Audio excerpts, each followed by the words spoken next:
Call the roll, please. Chair Jim Holton. Present. Melanie Griffin is not attending. Cliff Manuel. Present. Commissioner John Mitten is not attending. Commissioner Pat Kemp. Here. Commissioner Richey Bellamy. He may be joining us via phone. Commissioner Catherine Starkey. Here. Commissioner Karen Seal. Here. Rich McLean is not attending. Commissioner Janet Long. She is here. I think she's in the facilities. Mayor Rick Kreisman. Here. And Mayor Jane Castor is not attending. Secretary Gwen. Here. And we did not hear from Yangam's office. So we do have a quorum with Commissioner Long. We do have a quorum.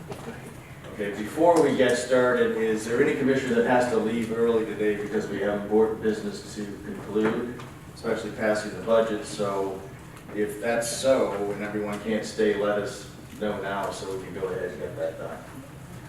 Otherwise, we can proceed with the normal schedule. Okay, the first order of business is public comment. Chair recognizes Tom Nocera.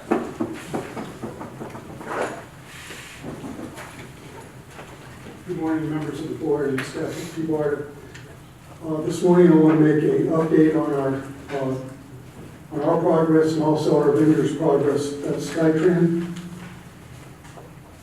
I spoke on Tuesday with SkyTran's new president and requested from him an update on their demonstration track. I know that until you have something tangible for people to look at, it's not going to be able to move forward. So I'm able to report that the excavations have been completed for the demo track in San Antonio. The concrete bases have been poured. The steel uprights have been delivered, and the only component that they're now waiting on is the guideway components that need to be welded together to create the guideway for that system. We expect that they're going to have this completed by the end of the year, and we'll be able to, the public that is, will be able to see it right after the first of the year. So it will be tangible. They will have a demonstration of their system flying on a closed loop in San Antonio. Meanwhile, this week we attended the Uptown event, and that was the gathering, and we were one of the 6 exhibitors there. And we unveiled at that time our vision for taking the Tampa Bay region from worst to first, and we point to the Times article that identified the Tampa Bay area as having one of the worst transit systems in the United States.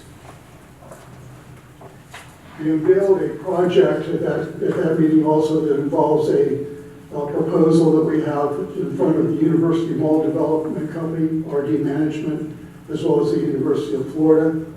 I had a few flyers that I left with some of the members, and I've got some more out in my car which I can provide. These were distributed to the public. And my last comments would be having some expertise in aerospace technology. Hyperloop is not something with much consideration at this point. The gondola system will never be able to serve airports.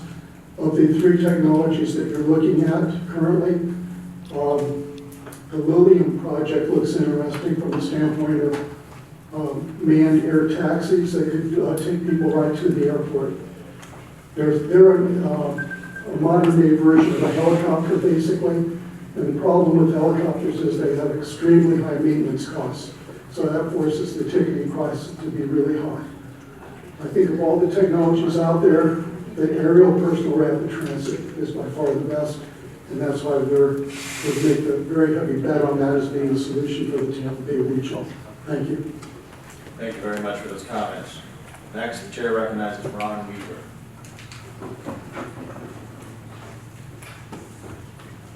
Mr. Chairman,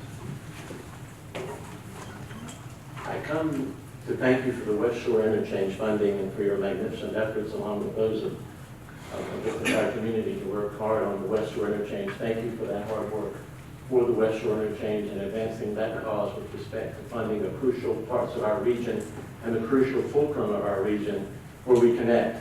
I also come to speak about a hearing coming up on November the 5th at 6 p.m. at the second floor of the county center in Hillsborough County in order to deal with the downtown interchange, sometimes called the malfunction junction.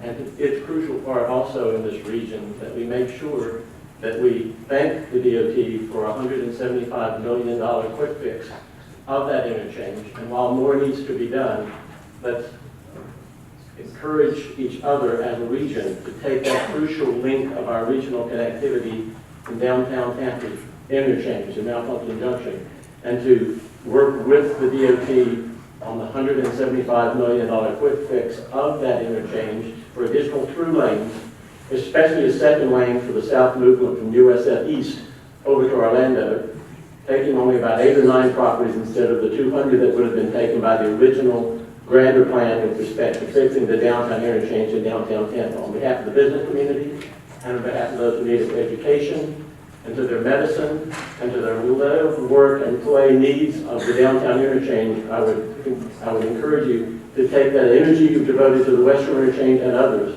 and help us accept from the DOT, rather than the money going somewhere else, the improvements to safety and the improvements to the malfunction junction in order that it might function well again, including it in the 2045 long-range plan and not having it removed by those who have tried to remove it with respect to neighborhoods, trying to remove the $175 million quick fix of the downtown Tampa interchange in order to get on with the mobility of this region, for which I thank each one of you for your vital part. Thank you, Ron. Is there anyone else wishing to make public comments? Okay, none being heard, I will close public comment. Next item up is the consent agenda items, which are the prior minutes, September 23rd, or August 23rd and September 27th. Is there a motion to approve? Motion to approve. Second. All in favor signify by saying aye. Aye, and it's approved. Next up is the policy committee reports. Rich McLean is excused today, and instead Janet Long will give that report. What am I doing? Policy committee. Policy committee. We met, which we didn't have any discussion, so. I think the only item is the board calendar. Correct, which we approved. The committee did, I think the full board was.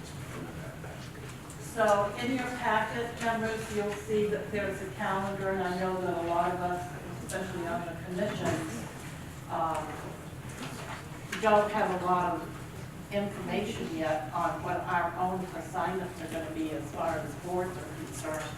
So that's a little problematic, but for purposes of today, I guess we can just go ahead and take a vote, Chair, because Would you like to make a motion just to? I would make the motion that we did approve it at the policy committee, so if you'd like to, I'll make the motion if you can get a second. Is there a second? Second. A motion, a second, any discussion? All those in favor signify by saying aye. Aye. Motion carries. Okay, anything else to report on the policy committee? No. Okay, you are still recognized then to give the finance committee report. The finance committee report, I'm excited about being able to talk about because we have an actual cash in the bank position at TBARTA today. And if you've been following along for the last year, we've been working really, really, really hard on that. And we have, one second. We have about $255,000 in the bank. Our bills are paid, and we are moving forward. We've gotten several very prestigious grants from the federal government, and David has done a remarkable job of listing out in the presentation that he gave to us about the accomplishments of TBARTA this year, which I couldn't be more excited about because we're making progress in Washington, D.C., and I look forward to great things coming from TBARTA this year. And since I have the floor, if I can have a point of privilege, Mr. Chair, I would like us all to wish David Green a happy belated birthday. His birthday was yesterday. Happy birthday. Thank you. Okay, well, I think we need to go into the operating budget. Do you want to? We'll recognize Debbie Leos. Oh, yeah, because you didn't do that during the finance. Well, good morning, everyone. Debbie Elias, I'm the Chief Financial Officer at PSTA and Staff Resource to TBARTA. I really am very excited to present the TBARTA budget for fiscal 2020. It is a $7.5 million budget, up from a $2.6 million budget in fiscal 19.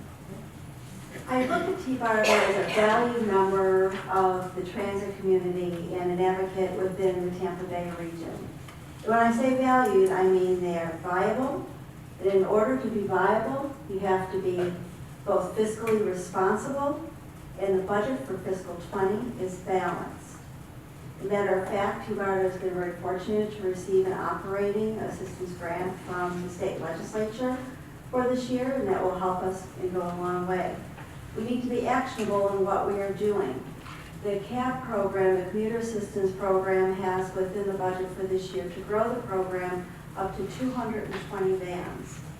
We also have money, $1 million, for innovative and technology projects, which you'll be hearing a little bit more about later. In addition to doing the Regional Transit Development Plan and completing that, and moving forward on the 41-mile BRT, preliminary design and environmental. Leadership is part of being valued. We heard this morning at the Finance Committee an excellent report by the CEO, David Green, on all the accomplishments we have had during the course of this year. We appreciate the leadership you bring to the region. We're united. For optimum transit improvements, we have to be united in all that we do. I think the board here represents that from a regional basis. So we have strong community and government leaders. And we need to be effective, and to do that, we need to be accountable. So the information we are now providing this year has been very timely from a financial aspect, and it allows us to make decisions as we move forward. And of course, TBARTA is extremely dedicated to its mission. So the $7.5 million budget that we have for TBARTA is really supportive of that mission, provides resources to the organization, the Commuter Assistance Program, the planning work that is being done for the transit vision for Tampa Bay. One of the things that's very important in the Commuter Assistance Program is we have now taken it from a point where most of the grant funds were being used for administrative costs, where it's being used for the actual Commuter Assistance Program. Matter of fact, our budget achievement is 72% of the CAP funding will go to program rather than to administration. So as I mentioned, we've got the completion in this budget for the regional TDP, the preliminary design and environmental for the 41-mile BRT, our state legislative operating assistance, and funding for the innovative transit technology studies. We've also seen increased partner contributions to help match not only the RTVP, but to help grow us financially. So we appreciate all of the different people on the commission who are providing those funds. And what is important is our revenues are now exceeding expenses by $181.2 thousand, allowing for, while not robust, a 9-day reserve. So we have added things, as David mentioned in his presentation this morning. We've done things where we now have improved health plans for all the employees. Salary assumptions are an average of 3% increases going forward. We're using our FTA 5307 money to do some of the improvements in technologies, as well as pay for different expenses. So we really have come a long way in this last year. And with that, I'd entertain any questions on the budget. Debbie, excuse me, could you go ahead and let everyone know what our goal is with regard to our reserve? Because we did discuss that a little bit. Right, we had talked about, and Commissioner Starkey had said it's natural for everyone to have, in good practice, fiscal practice, they have a 2-month reserve. So nine days worth of reserve is a long way from that, but that's what we're going to work towards. And also, Secretary Gwynn, just so you know, when I'm looking at that 9-day reserve, I am not counting any of the state money in that. It will be just local, so that we're not dependent on other people. Terrific, thank you. Mayor Kreisman has a question. Mayor? Thank you. You can press it on the side. Oh, it's on. Okay, go Looking at the line item, there's a $310,900 item line for advertising marketing. There's under personnel, there's a $86,000 for communications. And under professional services, there's $1 million for marketing.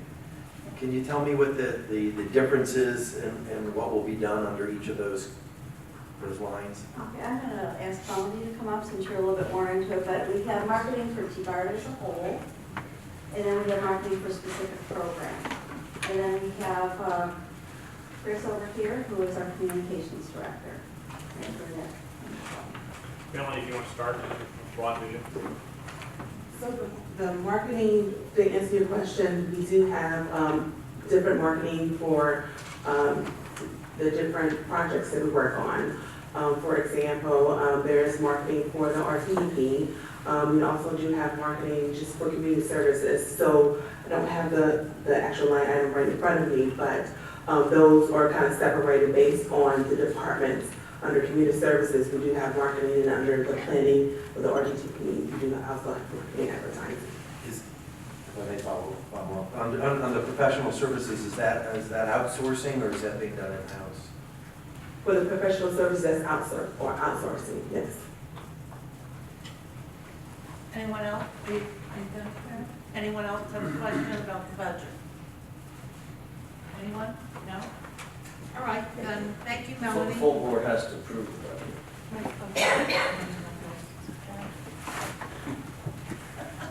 Thank you. All right, seeing no further questions, is there a motion and a second, please, for the budget?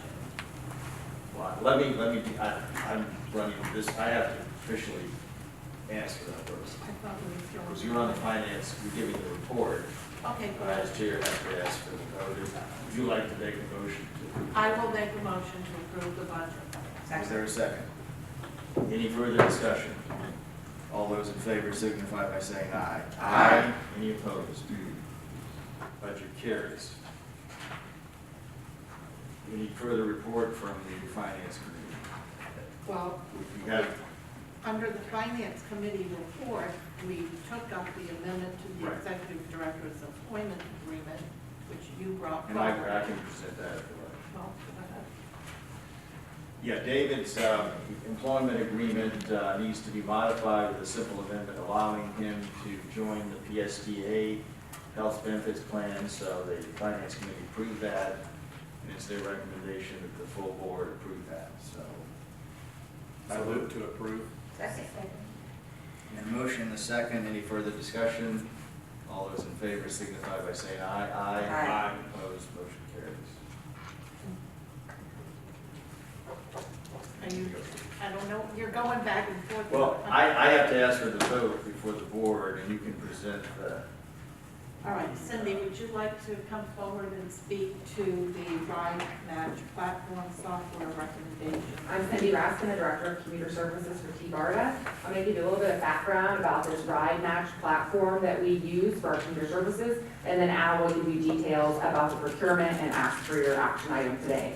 So our commuters that want to carpool or vanpool can go online into a web cloud-based system, create a commuter profile, and then potentially match with other people who have a similar commute.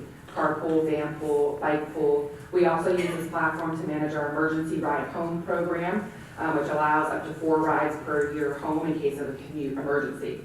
We had the same platform for about 10 years called Ride Pro, and with the innovations in software that have come out in that time, we thought it was the right time to go ahead and go out to bid. So we did a competitive bid for that program, and then I'll pass it off to Al. Good morning, Mr. Chair. Al Burns, Director of Procurement for PSTA, Staff Resource to TBARTA. Procurement, the action item this morning is recommend approval of a contract with Agile Incorporated for a ride matching platform with a 2-year base term and 3 one-year renewal options for not to exceed value of $240,000. Also recommend authorizing the executive director to exercise the 3 one-year options. Some of the procurement was issued in compliance with TBARTA's rules. It was also posted on TBARTA's website, PSTA's website, and the Star. In September, we received 3 proposals, one of which from Agile, Ride Shark, and Ride Amigos. Ride Amigos' proposal was deemed non-responsive.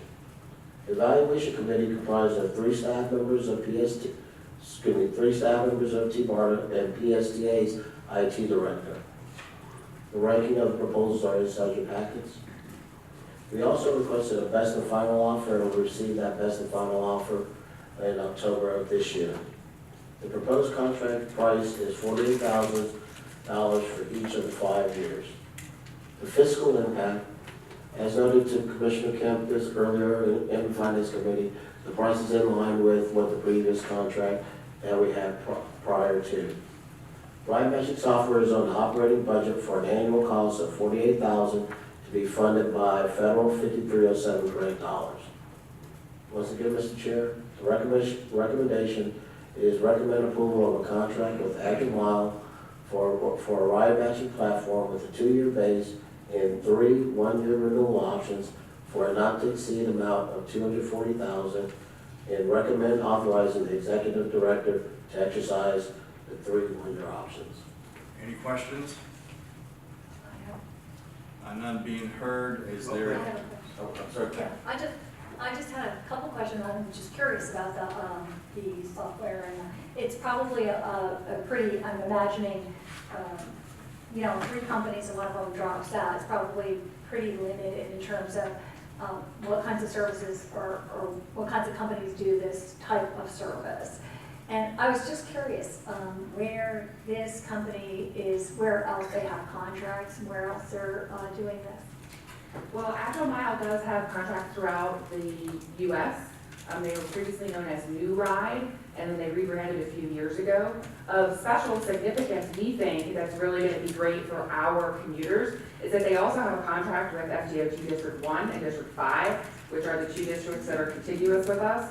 So our commuters will be able to create their profile and potentially match with a carpool or van pool that is going into one of the other 2 districts. So it kind of expands the ability for people to find matches. And then, other places all around the country, we can provide you a list. I was just curious to know a little bit more about it. Thank you. Other questions? I move staff recommendation, Chair. Second. Been a motion, a second, any further discussion? All those in favor signify by saying aye. Aye. Any opposed? Ayes carried. Chair recognizes Brian. Good morning, Brian Massaro, Principal Planner with TBARTA. Before you is an action item. We are asking the board to authorize the Executive Director to execute a task work order under our General Services Consultant contract to do a innovative transit technology feasibility study. Back in July, the board accepted a $1 million appropriation from the legislature to study and develop innovative transit opportunities. In August, we signed the grant agreement with FDOT, so we officially received the money. Staff has been working with our GSC consultant, WSP, to develop a scope of work and a project schedule to do a high-level feasibility study of 3 innovative transit technologies: Hyperloop, aerial gondolas, and air taxis.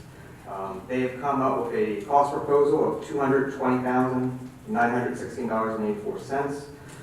Because the board has to approve purchases of $50,000 or more, we are asking the board to authorize the director to execute that task work order.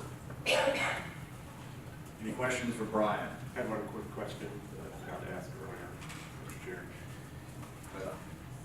The money that we've received, I don't know what happened with that thing, it's gone. The money that we've received for this purpose, obviously, it's a lot more significant than what y'all are spending in this initial contract.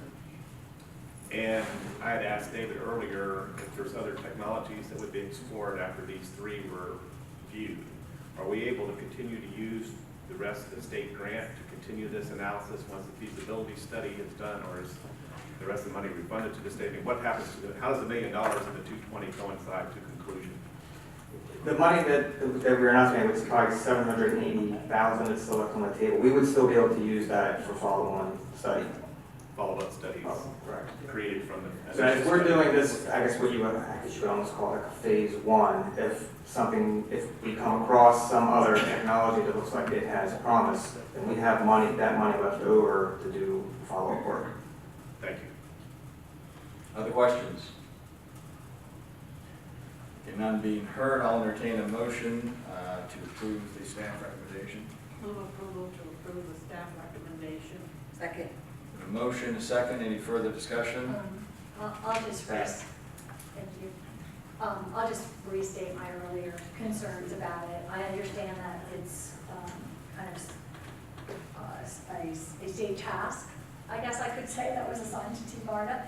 But again, I'll just state there's three things here: Hyperloop, air taxi, aerial gondolas. Of the three, two have absolutely no proof of concept. As I said last year with Hyperloop, it was widely noted across the country and all kinds of transportation journals and blogs that Elon Musk did a long-promised demonstration in Los Angeles, which resulted in a mud tunnel that he put the Tesla in, and I think it went 35 miles an hour, and it was widely panned. And so I don't know what you can study in terms of Hyperloop. I mean, there's, as I said before, I suggested maybe a white paper type of exploration done by our staff rather than 240,000. The air taxis, again, I mean, I just looked it up. There's just no proof of concept again, or it doesn't seem like we should be spending our dollars on these kinds of things. And the aerial gondolas have a little bit more currency, and I know you mentioned the Roosevelt Island Tramway and the Portland Aerial Tram. I've been on both of those. I've done trams in several places, and actually gondolas in Medellin, Colombia. But I still think we could do a limited. I mean, it seems like the most on-point system was the one just set up by Disney, which I tried to look up the dollars per mile, and that's private, so they won't do that. It doesn't have air conditioning. There's other issues like that. But at any rate, it just, I mean, when I think about spending 240,000, I know it's a express bus route for a year, which, I probably, I could see that being a better expenditure. I know this is one time, but I'll just say those concerns, because I feel like this is 240,000 that is being spent on, and it seems excessive to me, considering that possibility of examining this in any depth. Thank you, and I think Commissioner Starkey wants to comment. Well, I haven't done as much research on the Hyperloop, but my understanding is it doesn't only have to be underground, it can be above ground. So, but I will tell you on the air taxis, they're actually functioning overseas in Dubai, and one of our companies here in Pasco County, True Simulations' parent company, Textron, is actively testing it in Texas, and there's a group in Charleston, I believe, and in Europe, there's a huge conglomeration that are working on the model. So I wouldn't want to rule out those kind of innovative technologies that I think are coming. Okay. Commissioner Long. Yes, and excuse me, I do know of and have had a Skype meeting with the manufacturers in Germany of Lilium, who has perfected the air taxis. Commissioner, count just for your information, there it is. It's a 5-passenger little drone that carries humans, and right now it carries 5 people, 4 passengers and a pilot with luggage. And in the conversations that they had with us, they are looking for a couple of places to launch their first test programs, and one of them is here in the United States, and they already know that they can go from the roof of Tampa International Airport to downtown St. Petersburg in 6 minutes. I just find that really exciting to think about, and potentially very, very doable in the future. I envision it'll take them another 2 years before they are actively engaged in carrying passengers, because in our area, they would have to work out a lot of mutual agreements with the 5 different airports that we have in Tampa Bay. We should start. Yeah, I would hope that as part of this study that we promote and we suggest Tampa Bay being one of the test areas because of the ability to go over the water during the testing. Some of the other areas have, like in Dallas, have constraints because they're flying over heavily populated areas. So I think we have an opportunity here. I agree. Yeah, and I will reinforce that. I had a meeting about this at the airport with Joe Apano, and they could not be more enthusiastic about the opportunity here for air taxis, principally because of the water and the ability to take a lot of traffic off the road. So, and this, as I understand it, can be deployed in other parts of the world within probably the next year, and it's right around the corner. So the Tampa airport, I know the mayor of Tampa is very enthusiastic about this. I know St. Petersburg is very enthusiastic. In my own experience, I know developers are actually building buildings in Miami with this kind of pod available to land at, for the commuter services, in the airport areas. Of course, FAA has to work out certain details, but that's doesn't underscore the enthusiasm that the community has for it. So. I would say that I-4 corridor is another opportunity because of that open space down the middle. I just asked another question. In terms of TBARTA doing a feasibility study, I guess it's important to understand a little bit about how this would interact in terms of mass transit and a way that TBARTA would be. I mean, even in the examples, it seems more of a privatized type of, like a cab, Uber, Lyft type of service.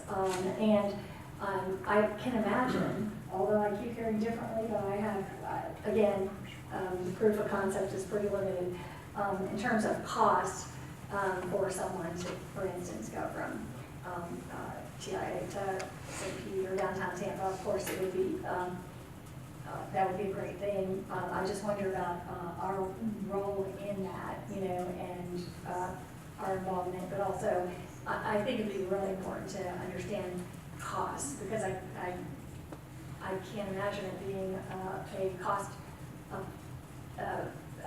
available mass transit at a cost that would be anywhere competitive. It seems to me more of a limited type of service. Even Uber and Lyft are limited and privatized. So I'll just, again. I would think these are the very topics that the study will vet out and so forth. Do you have any additional comments? No, I mean, just as I mentioned in the committee meeting, just the context and the background of this earmark. This was an earmark that came to us. This was not an earmark that TBARTA sought out. Someone at the state level wanted a study, a high-level study done of Hyperloop, and I think they were looking for, well, what transportation authority within the state of Florida would be most appropriate to do this study, and so they came to TBARTA. And from there, the other two technologies, the gondolas and the air taxis, got added into the scope. So that's kind of some of the background of how this all came about. Mr. Chair, the interesting thing about that thought process is now that we have been engaged and provided the money, we need to take this opportunity fairly seriously, because it's a good opportunity to explore transit options that we are interested in. And my support for the study at this initial level is not because I've picked something in here that I prefer. It's I would like to see the high-level feasibility analysis done so I can actually have facts and figures in front of me to start looking at options. And I'd like to keep our staff's mind open to other alternatives that might be there to provide transit benefits like this. And from my experience, for what it's worth, things that Joe Lupano gets excited about are fairly good things to look at in a lot of detail. He's been very successful at moving people in and out of our area for a long time at a very small airport. So I'm happy that we've added the other two items. I'm glad we have the money to explore these options, and I'd like to see us take it seriously as something that we look into for these opportunities and others that might provide the same benefit. And I wouldn't support them unless they were fiscally responsible. So, Members, any other comments? Okay, none being heard, I will There's been a motion, a second, that concludes discussion. All in favor, signify by saying aye. Aye. Any opposed? Motion carries. Let the record reflect that Pat voted,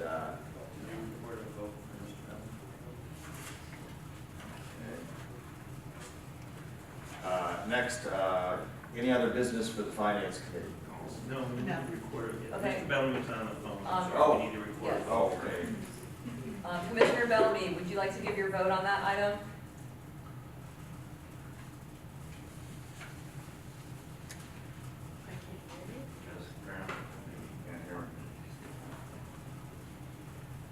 Council, do we need to take a roll vote for this? Well, I think it was 6-1, so here's the problem we have, and I understand. Mr. Green and I have a disagreement about the interpretation of the statute. The statute says that there's 7 votes required. There's a question of whether that means 7 votes or 7 affirmative votes. To me, it doesn't make sense because the statute says that 7 constitutes a quorum and that there's 7 votes required. Yeah, So that's what I would say. To me, that's 2 7 of us things. voted. Yeah. What? 7 voted. I understand that's the same as 7 as a quorum. So that means the statute says the same thing twice, which is contrary to means of statutory construction, you know. The legislature doesn't write things unless they have a different meaning. Well, they created it, so let them fix it. Would you also have to have 7 We no can't do votes? The way we've always, with the way that we've interpreted and applied it since I've been here, is that it requires 7 affirmative votes. My understanding is, in conjunction with, it confirms what council says, that we passed, for example, the budget, because there was 7 votes, we're registering 1, the negative vote now. If there were other commissioners, if we had 7 votes, we would get it, but since, is Commissioner Bellamy there on the line or not? We're having some audio issues. This phone doesn't have great audio quality, so If he in I fact don't know if vote, he's still if on he the phone. votes, then 7 votes would Yeah. carry the motion. Commissioner Bellamy, can you hear me? Are you still on the line? I think he might have hung up after the budget portion. Commissioner Kim, you recognize. Thank you. I've stated my objections on the record, so noted. And I'm willing to just, since there seems to be some confusion in this area, I'm willing to just do a yes vote. All right, let's do that for the sake of the record. Let's call the roll. Okay. Jim Holton, Yes. Cliff Manuel, Yes. Commissioner Pat Kemp, Yes. Commissioner Catherine Starkey, Yes. Commissioner Karen Seal, Yes. Commissioner Janet Long, Yes. Mayor Rick Kreisman. Yes. Okay.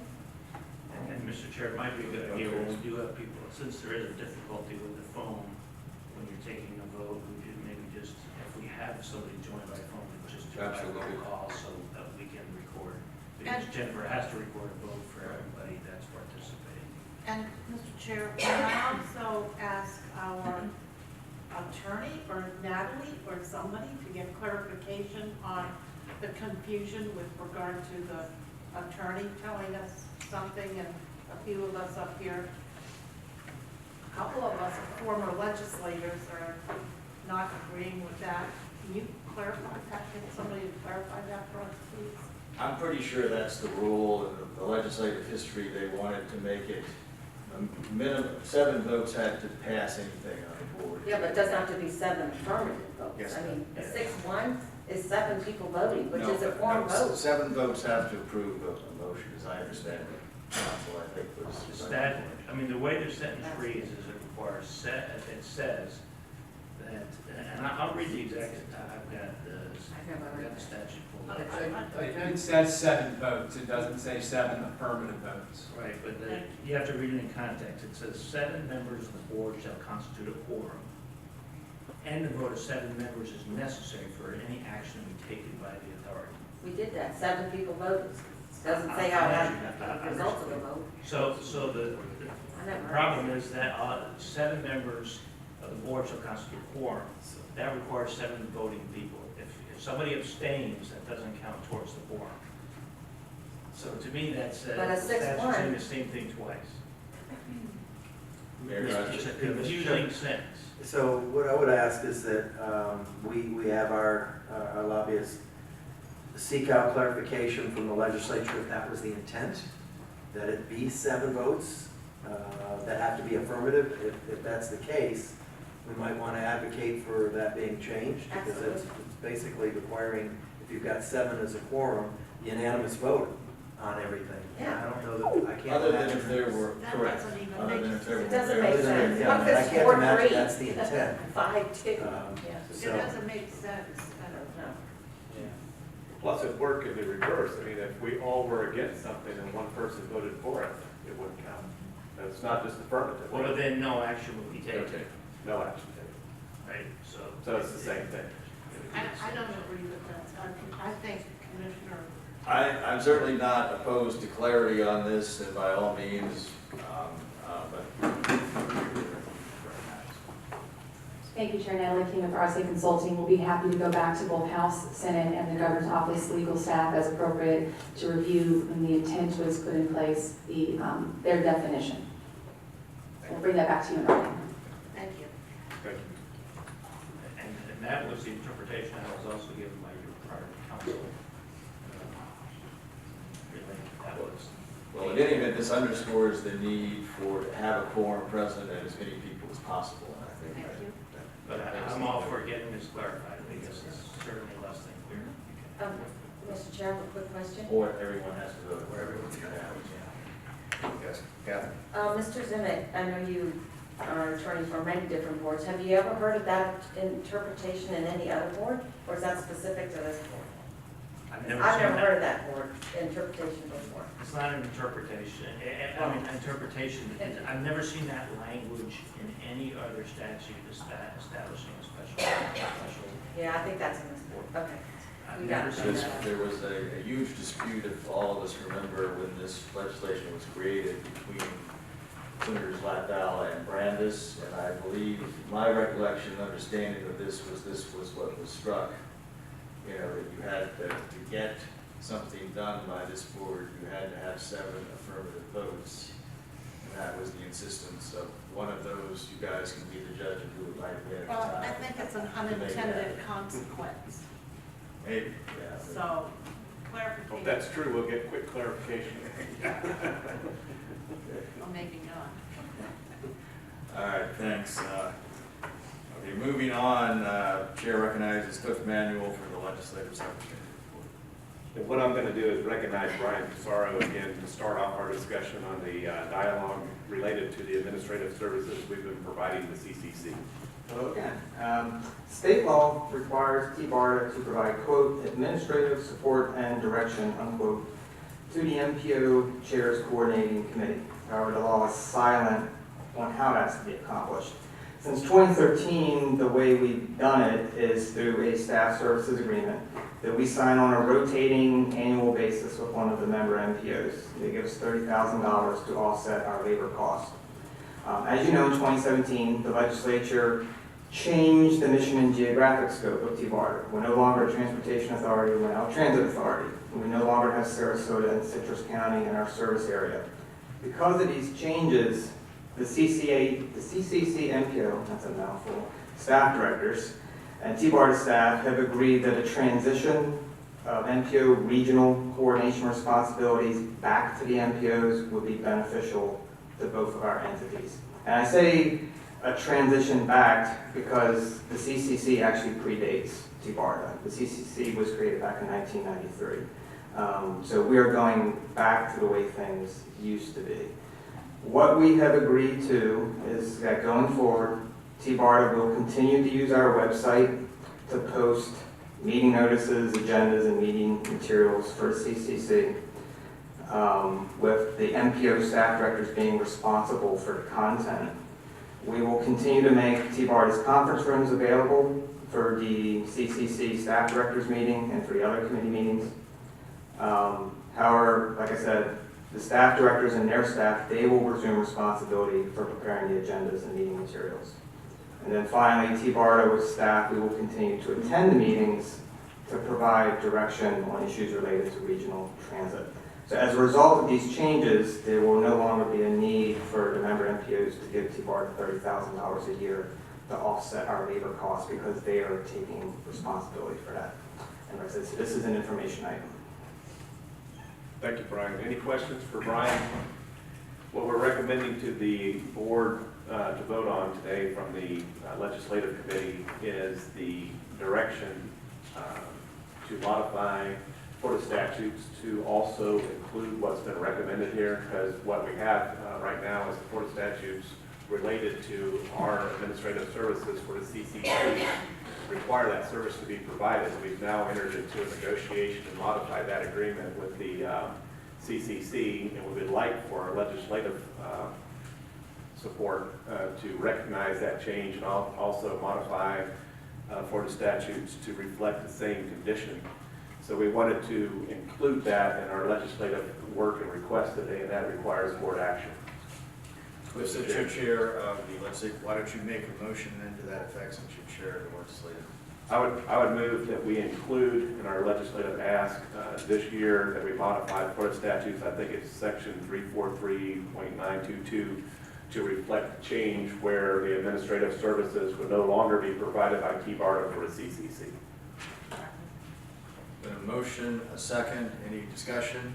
If I could add a comment, it would go a little bit beyond just removing administrative services. It would actually separate all reference of the CCC being a committee of TBARTA and taking that out of the statute as well. And I include that in my motion. Thanks for the clarification. Motion, second, any further discussion? Commissioner Kim. Thank you. I just, probably don't need to do this, but I'd just like to say thanks a lot of sense for streamlining, I think, mismatched bureaucracies, and I think it's a wise move. Other question? Any other discussion? Okay, all those in favor signify by saying aye. Aye. Aye. Opposed, motion carries. We also have two other items, Mr. Chair. We also discussed in the legislative committee the legislative ask that we have currently before them to consider where board members can participate in our board meetings electronically. And during that discussion, we also were concerned that our committee structure that we have in place today be allowed the same benefit of electronic participation in committee meetings in order to establish a quorum so that we could conduct business. There was quite a bit of discussion back and forth about whether we should include both the board and the opportunity for the board itself to participate electronically, and then also extend that benefit to the committee level. The legislative committee recommends to the board that our ask include both the board and the committee structure being able to participate electronically in order to establish a quorum, and then our board chairman, Holton, establish guidelines and policies locally if that legislation is approved that would govern how we participate and what our participation requirements would be. Yeah, there's a little bit of background there. Natalie, can you brief us, as you did the committee, the full board, on the back and forth with the legislative folks? Happy to do so. Again, Natalie King with RSA Consulting. Currently, we have for the policy bill, the bill sponsors in the House and Senate will be respectively Representative Diamond and Representative Rasan. In talking with them, as currently proposed, the legislation changes would allow for the board to have electronic communications to meet quorum needs. That electronic communication is not specifically limited to just a phone call. That could be inclusive of also other electronic methods such as Skype and webinar type of technology. With this, we will go back and make the request to also be inclusive of the committee structure as well, but it's with the condition that from the legislative champions that we have, that be a provision be limited to approval through the board chairman, so that it does not become the norm. There is a sensitivity to making sure that our meetings are continuing to be accessible to the public and that our members are accessible to the public, and so that is not the standard normal operating procedures. Is there anything further you'd like me to expand upon? No, unless there are any questions by members for that. Thank you. So if you want to put that in the form of a motion? I would recommend to the board as a motion for y'all to consider that we ask that our legislative policies be modified to allow both the board and our committee structure to participate electronically in order to establish a quorum. Second. A motion, a second, any further discussion? All those in favor, I just share, I'll just say, I truly share those concerns with regards to public access when it's online and the difficulties of that. I listened to the first two meetings as I was driving here before the Finance Committee meeting and had difficulty. I barely heard what was being said, and I thought it was difficult. I understand the difficulty of meeting over a region like this, but I think it's part and parcel of it, and perhaps there might be some other ways that it could be done, like maybe quarterly meetings or, something like that. I think it would be unwise for the board itself to have such a thing, but did you say something too about the exception, or that it would be a No, as I understand it, the general consensus of the legislature is that this should be the exception, not the rule, so they. in terms of TBARTA's board, not in Yes. terms of our Yes. specific meetings? Yes. I've got it. Yes, so, and then we, the chair will promulgate with staff's help, policies that govern, exemptions, and it's not the intent to be very liberal and let everyone just call in. It's to having certain circumstances where someone has a excused absence or a conflict or whatever that they can call in to constitute a quorum. Should be the exception, not the rule, and that's the preference of the legislature. I just, even today, we had difficulty on that one vote. I just think it's problematic. I think there's a reason that it exists.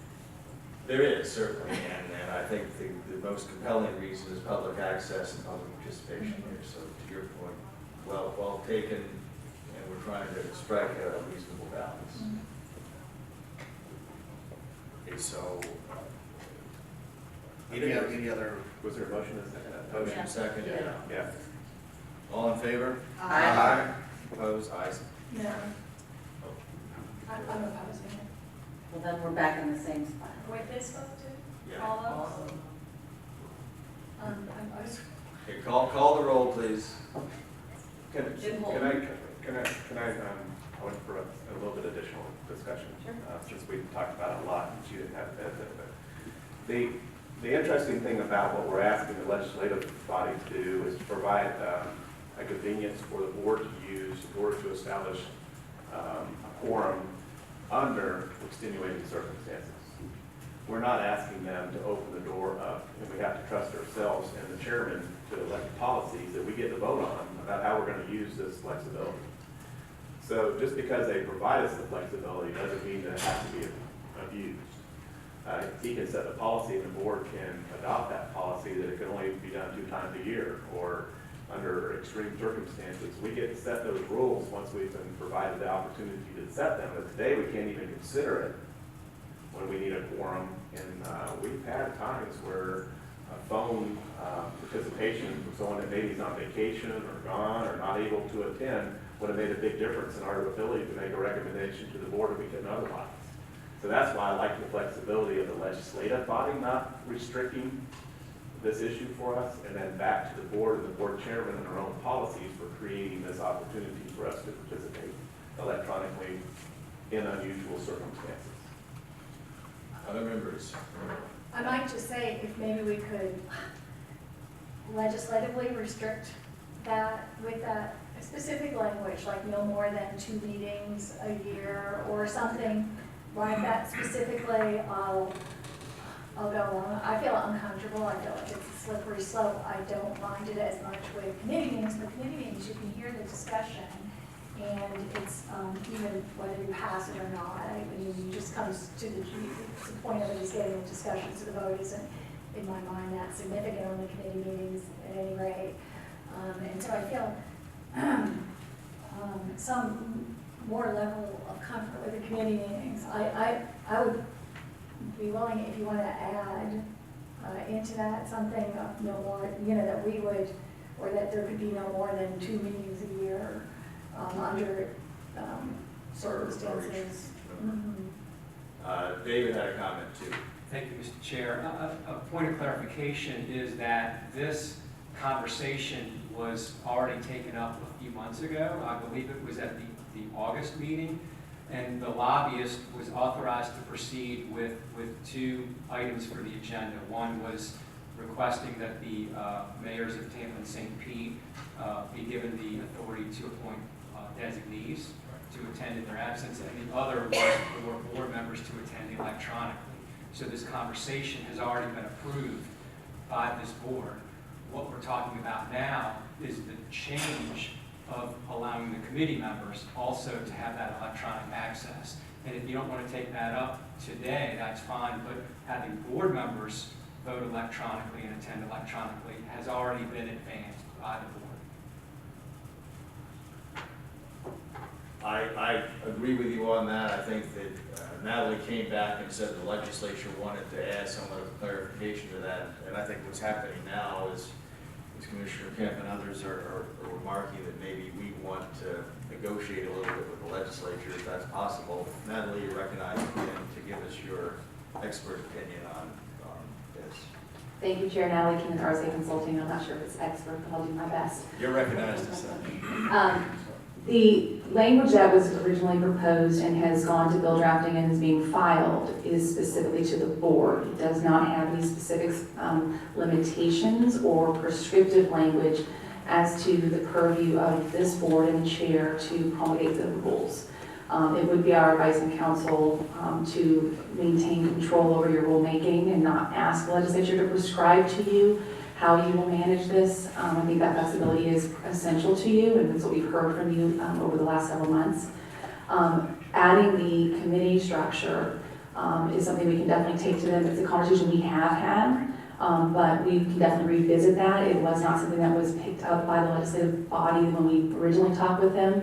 But what I would suggest is that with adding the language that they have proposed back to us, and this is part of the negotiation process, is they have more comfort if there is a provision that has it so that the board chair has to approve to allow for the flexibility, but also providing a backstop so that there is not a kind of going forward normalization of not in-person attendance.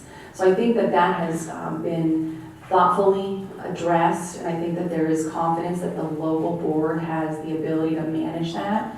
So we obviously would be able to, if it's the will of this board, to go back and request further limitation, further prescriptive language, but that's not been the intent. I think they do want backstops, but I think they have confidence and trust in this board to manage the business of the board.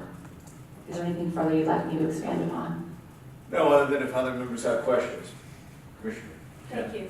And this is no reflection on this board at this time, but I mean, this is a permanent type of undertaking that we would do for this exception. And I have concerns, and so I would be willing to go forward if we did include in there some kind of, I realize the difficulties of that, but some kind of, in the legislative act, I mean, we've had other much more restrictive things in the legislative acts, I think, to include that this be a limited option, no more than 2 meetings a year or something like that. I would be willing to vote on it today if that's needed. And again, as I said, I'm okay with the committee meetings, but I think the committee meetings quorum just isn't that significant in that, it can all come forward, and whether a committee supports it or not, I don't think that that's. One solution I would offer is I am happy to agree to promulgate that rule as a local rule of TBARTA. I don't know whether we need to ask the legislature further to further impose restrictions on us. Is that acceptable to you, Commissioner? If we did that right now? Well, I agree to I'm happy to share with the board. rely heavily on staff and happy to bring it to board approval. Mr. Chair, I have one while you're thinking. So you just said, if they are going to push back to us that they want the chair in this legislation to create these local rules and establish a backstop. Backstop being it can't be misused. I mean, that's coming from them to us, the way I understood what this was. Correct. So it was, the feedback we received when we made our initial proposal was it was their desire to clearly put in within the intent that it was not to be used as a normal operating, function, that there is a goal and desire to have in-person attendance to the extent possible, and only in an extraordinary circumstance would the chairman have the opportunity to approve on request that exemption to the rule. And then to David's point, as we're continuing with this potential vote, and I might have to modify my motion, but the direction has already been established by the board and provided to you to provide that benefit to the full board. So the only thing that we're considering right now is to extend the same benefit that we previously voted on that's currently in the legislation ask for the committee structure. Correct. Because I want Commissioner Kemp to understand we are talking just about committees today. The board has set sail. And then one other question while on it, and I'll recognize it, let the chair recognize everybody else. You mentioned the mayors. The mayors can appoint a person to fulfill their obligation for establishing a quorum on their behalf here at the board. Is that limited to other elected officials? Or is it limited at all? Or it could be, can a mayor, is there any restrictions on who the mayor can appoint to be his representative on TBARTA? I was curious about that. Sure. At this time, as drafted and is to be filed, it would not prescribe or limit the mayors as to whom they would appoint. It would be at their discretion. Recognize Mayor Kreisman to comment on this. I apologize, it's a member of the city council, so it has to be a surrogate from the council. It does have to be a surrogate. Yes, sorry, I apologize for that. The only, and that's really following up on what Cliff was saying, the only, from a process standpoint, what it seemed to me is that if, let's say, there was a push to include language today that specifically asked the legislature to limit to 2 times, and that did not pass by 7 votes, the board has already approved moving forward for the entire board, so that would still be happening regardless. So, yes. Yeah, so it's really, I feel like we ought to probably be limiting our discussion to solely about adding the committee structure to this opportunity. And the committee structure, for those of us that, I agree we can't vote and bind the board to anything, but it is beneficial to have a forum and committee structure so that we can actually have a reason for being there to make a recommendation. Without a forum, we can't do anything but just say, we talked about it. So it is nice to have that same benefit established for committees so that in those extenuating circumstances, we could establish a forum to make a recommendation to the board when we needed to. So my motion that I made earlier does not include anything that we've already done being undone. I'm asking the board to consider whether the committee that the committees that the chairman has established on behalf of the board can also establish a quorum electronically, similar to the prior direction we provided them for the full board. That's my motion. And 1 second. Is that a clarifying motion? Clarifying. I just want to make sure that we're not unraveling anything we've already accomplished. Okay, then a motion, a second. Any further discussions or comments? I'll just say I understand the context of it. I did object prior when we had these discussions before with the full board. And so this is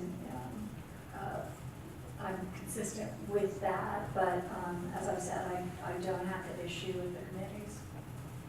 Okay, so based on the motion, please call the roll. Jim Polton, Yes. Cliff Manuel, Yes. Pat Kemp, Yes. Catherine Starkey, Yes. Karen Seal, Yes. Commissioner Janet Long, Yes. Mayor Rich Kreisman. Yes. And we have nobody on the phone, Nobody's right? on the phone, so motion passes 7-0. Okay, discussed in the legislative committee was, it's brought to our attention, that there's been some recent discussions back and forth between TBARTA and the current mayor of Clearwater. I think David also has participated in some of those discussions and may want to highlight some of the things that he has learned as well. But the legislative committee felt, because of the regional benefits of the structure of the Clearwater office area, that they should be considered for potential involvement in the TBARTA board. And we wanted to recommend to the board or have the board discuss the benefits of that possible inclusion and whether we'd like to reach out to them for a board seat. David, did you have anything else you wanted to add or correct from that? No, I don't. Just, I haven't had any conversations with anybody in Clearwater about them becoming part of the board or their interest in becoming part of the board at all. It was very basic orientation type conversations about who TBARTA is, what we do, those sorts of things. Thank you. And I want to underscore this motion is about investigating this process, not making a substantive recommendation at this time, because as council pointed out, we would then have an even number of board members which would present obvious voting issues. And I'm sure others want to weigh in. Commissioner Kim. Thank you. Again, I'll just say that I feel like it puts too much emphasis in one area, Pinellas County. I feel very unrepresented in Hillsborough, being the largest population in the region, and have felt that way. So I'll just say on that, I mean, it just seems like we should do that in other places too, or could always say that. So I feel like the representation from Pinellas should be adequate. Others want to comment on that? Okay, we have a motion to that effect. Well, from the legislative committee's perspective, the reach out for discussion purposes is recommended. So I'll make a motion for the board's consideration that we authorize staff to engage a dialogue with Clearwater to see if they should become part of our regional transit discussions. I don't think we need to make the motion so specific that a board seat would be offered even. I think we got to start a dialogue before we get to thinking about board seats. So we'll make it at that level. So we have a motion. Is there a second? I'll second it, Mr. Chair, and then I have a comment, because I clearly understand the comments made by Commissioner Kemp. However, is not our board member, Rich McLean, from Hillsborough County as well?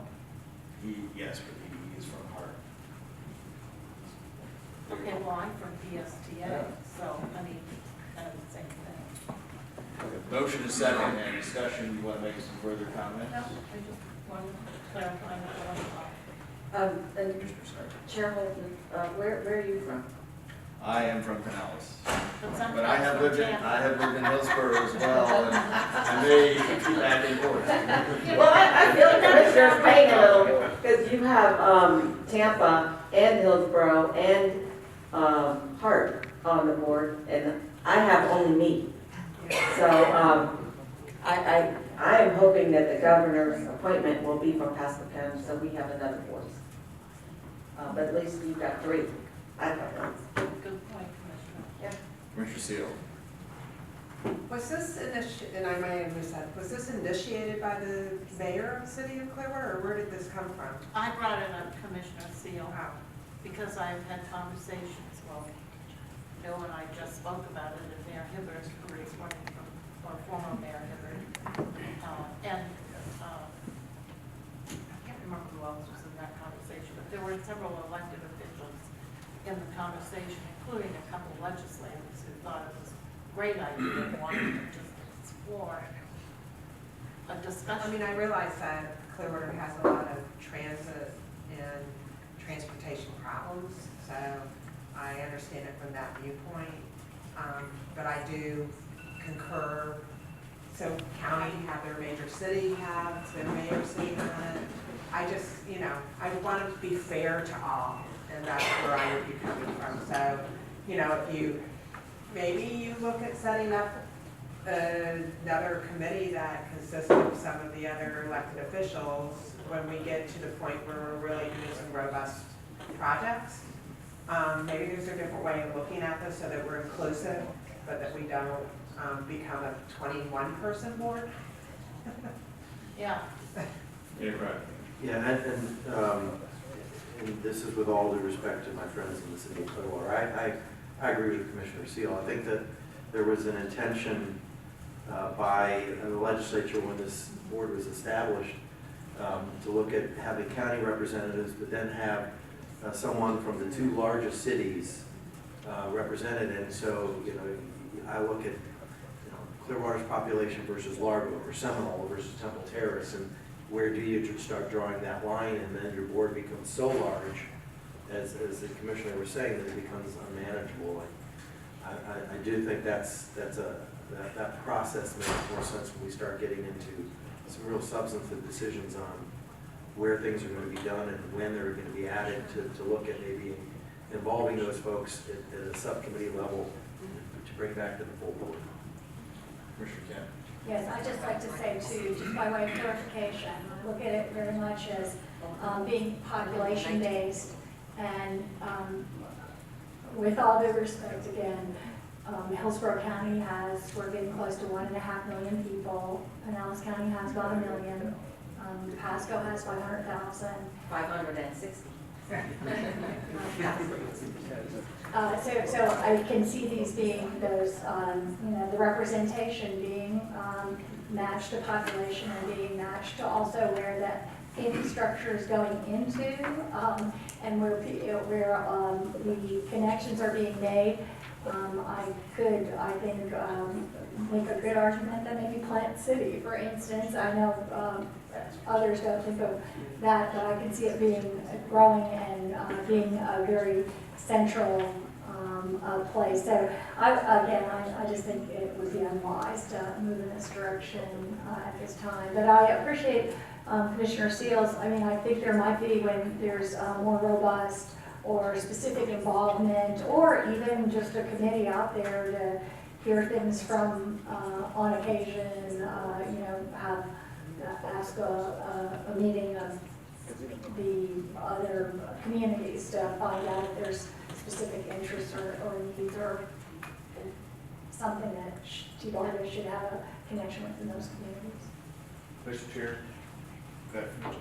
one of the greatest benefits of board feedback is you learn as you're listening. And in my opinion, based on a couple of things. One, this wasn't an agenda item that we had on for discussion. It's not in the legislative or the board agenda.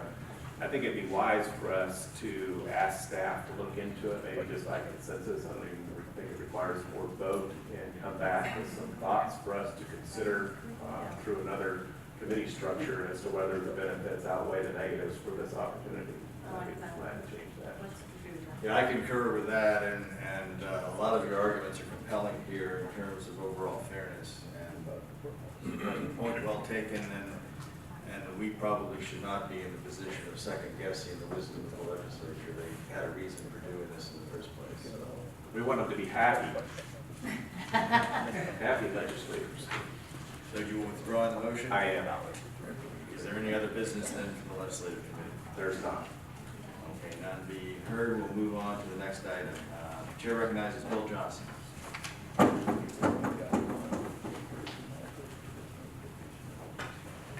Mr. Chairman, members of the board, I concur that we want happy legislation. The Citizens Advisory Committee met on October 16th at the Pasco Office of American Consulting Professionals. We had a quorum of 11 out of our 16 members. The CAC received an update on Envision 2030 from the Tyndall Oliver's Bilbao. The purpose of the purpose of this agenda item was for the CAC to develop a set of responses to the peer review questions. Those are the questions that were posed to you at last month's TBARTA board meeting. The questions that you will be discussing at your November board workshop. We have 3 consensus recommendations for your consideration. One, that TBARTA's main goal should be on bringing additional funds to the table for transit in this region. 2, that the agency be positioned more in a planning role rather than being the actual operator of the transit service. And third, the TBARTA should take the lead in developing a regional brand for the various transit agencies in the area. The second major subject of the meeting was the regional rapid transit PDME's goals and objectives. The agenda purpose was to agree on a set of goals and objectives to reach the RRT's primary purpose, the purpose of providing frequent all-day rapid transit that is quick, safe, and reliable.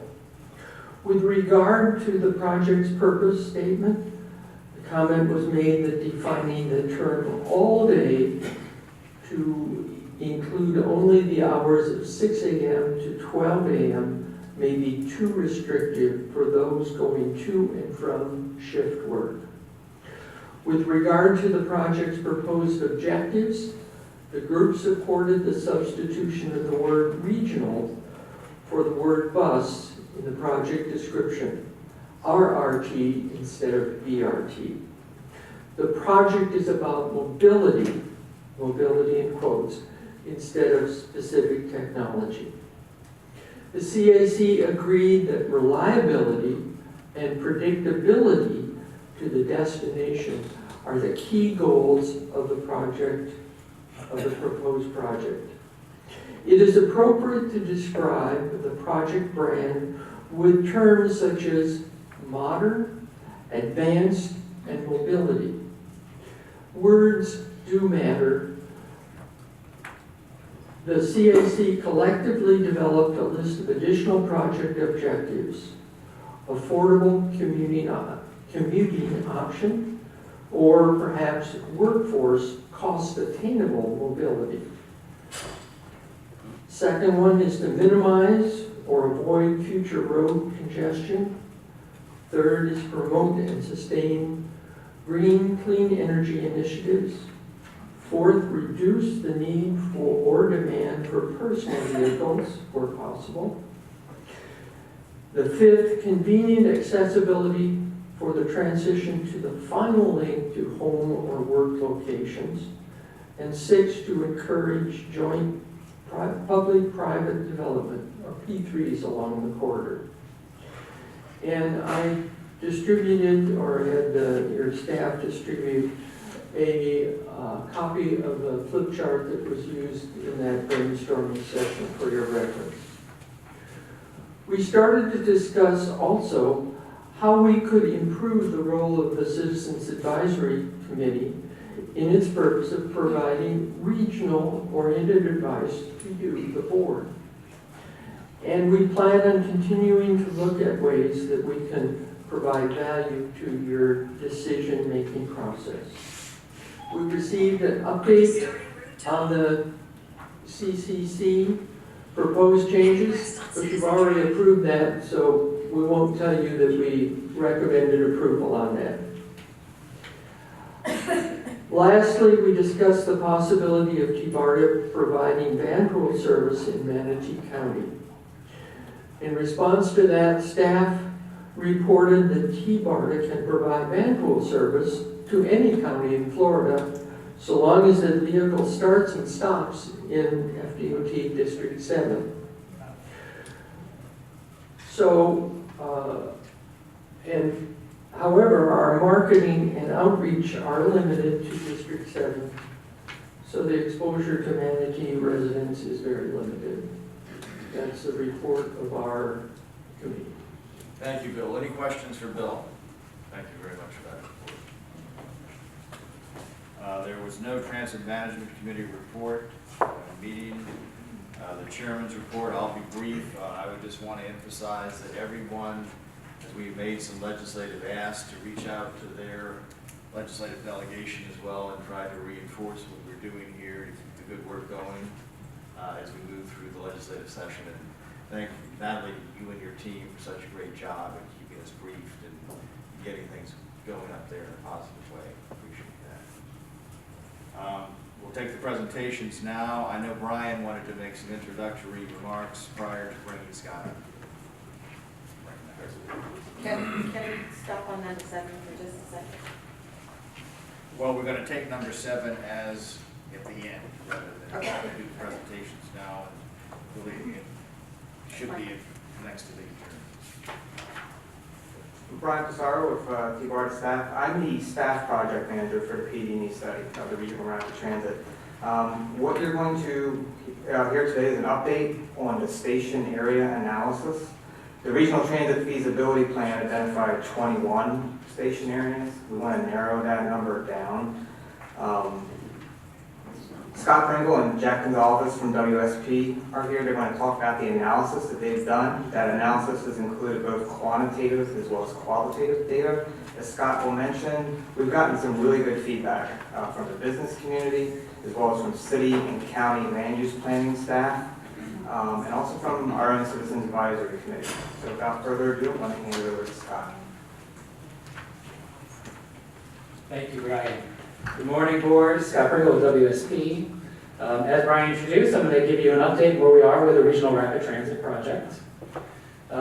This is the schedule you see before you. I do want to tell you today, I'm very happy to announce that we're making great progress on the project. We're actually quickly closing in on completing our first milestone.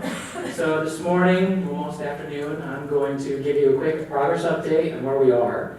And then ideally, we'd like to come back at your next board meeting in November, and we will have 5 alternatives that we'll be recommending to the board to carry into the next stage, that second milestone, which is 10% design. And within those alternatives, what will be included is the conversation about stations, which I'm here to talk to you about today, as well as how we connect those stations and move those alternatives into 10% design. So before we get started, I do want to do a quick update on public outreach. Without actually even having a major outreach effort yet, which we are planning for the end of this year, you can see the stats here. We've already almost seen 100 views of the video that we presented to you in August, and a number of website hits, and of course we expect this to increase dramatically as we actually get to the point where we're announcing outreach efforts. So as Mr. Johnson noted, we did have a great meeting with your Citizens Advisory Committee, and I won't repeat a lot of the information that Mr. Johnson did provide, but the benefit of having that conversation is we really were able to hone in on exactly the purpose for this project, really focusing on that all-day modern mobility that is quick, safe, reliable, frequent, and provides regional rapid service. And the reason I bring this up is that as we go through these milestones, as we keep vetting out these different evaluations and the technical information, we're going to constantly reflect back on that purpose and make sure that any recommendations coming forward are in alignment with that purpose and those objectives that the CAC discussed last week. So these are the objectives that Mr. Johnson mentioned. Again, I won't read them verbatim, but we do have them here documented. As you can see, mobility, advanced technologies for both vehicle and fare, health benefits, workforce affordable housing, premium transit services that reduce and avoid congestion, as well as lowering commuter traveling costs, and first mile solutions that encourage economic development. So that's a quick summary. Again, I think Mr. Johnson did a great job of covering those objectives.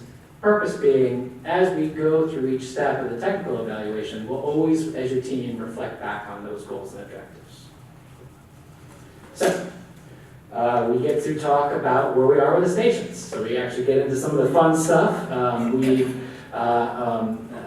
It's our first major step in moving towards the completion of that milestone. As you all remember, during the Regional Transit Feasibility Plan, we had a number of questions came up, both from public outreach and from our different stakeholders. And one of those key questions were, okay, 21 stations, where are these stations? What do these stations look like?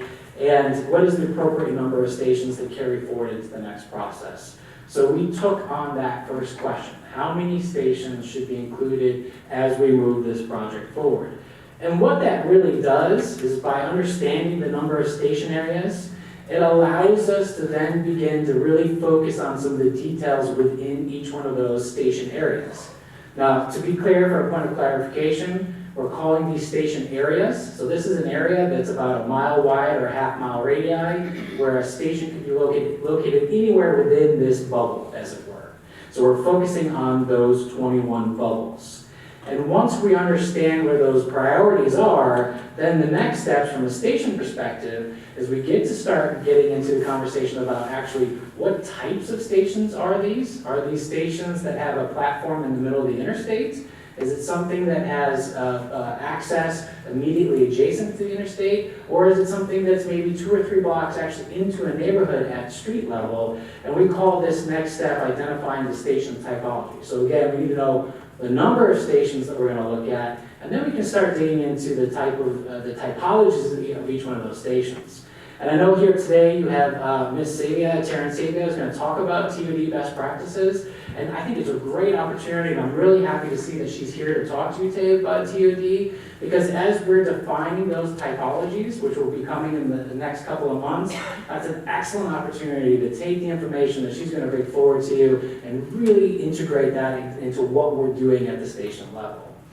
So beyond that, identifying those station areas, getting the number right, allows us to start defining what the types of stations they are and where they're located, but it also really helps us on the other side to figure out, well, how do we actually connect these dots? How do we connect these dots along the corridor? What type of alignment is it? Is it 100% dedicated lanes? Is it some other combination of that as we move forward into 10% design? So we did quite a robust technical evaluation. We did a 3-step process, which I'll walk through with you today. But I do, again, want to reflect on what Brian mentioned to you. We had some amazing input from all your land use staff professionals across the 3-county area. For example, we had directors from the cities and the city planning departments. We had Ford Pinellas, Mr. Blanton was representing Ford Pinellas. Ms. Sornita from Hillsborough Planning Commission, director as well, was highly engaged in these conversations. And because of that, we had some really great dialogue, and I'm going to walk you through that today. We also met with the what we're calling our business working group. So this has wide representation across the 3-county area. It includes a number of chambers, whether it's the city of Tampa or St. Pete or the host of other chambers that are out there. Economic development corporations, the EDCs, as well as regional agencies like the Tampa Bay Partnership are also represented. So all the information that you're seeing here today has actually been presented to those 2 working groups. And again, it was both this combination of what we're seeing on the data side, the technical side, in concert with what we're hearing from your stakeholders. And that's where we're coming forward with this progress update and give you an idea of where we're heading in these number of station areas. So, again, a quick point of reminder or clarification. I know I just had a conversation about this with this board in August, but what we are talking about here with this project, it is unique. It is something that is really at the forefront of how we modernize and provide modern mobility along our interstate infrastructure across the entire United States. And it is very different than what you would see from an arterial BRT, which is something that operates at street level, and its stations are approximately half mile to a mile apart. Now, on the opposite end of the spectrum, those express bus services that we have operating here today in Tampa Bay, they have much longer distances between their stations, and they're really focused on moving people during the rush hour and getting people to these destinations. We're actually stuck right in the middle of those 2 bookends. We're actually looking at something that not only is frequent and provides all-day service like an arterial BRT, but it is more commuter-based. So our station spacing, you'll see, is more in the range of 2 to 3 miles between stations, because our purpose is to provide access to jobs, provide that commuter regional service, just like the CAC identified and Mr. Johnson identified. So, step number 1 in our process. We met with our land use working group, again, all those individuals that I mentioned before, and the first thing we did is we defined what are our must-have stations for this project? And it was pretty clear cut. It was the key activity centers across the 41-mile corridor, and the must-haves, I'll read them off to you in order. There are 2 in downtown St. Petersburg, 4th Street near Tropicana. From that, we have this station, must-have station in Carillon, West Shore, downtown Tampa, the USF area, and State Route 56 in Pasco. So right from the beginning, we said, we're going to take these off the table. We absolutely are going to move these stations forward. And so the question is, okay, what do we do with the remaining stations out of the 21 recommended from the Regional Transit Feasibility Plan? In this same step, we also met in conversations with the land use professionals. You know, we had a really great conversation about, okay, well, we know we want to get closer to that 3-mile station spacing.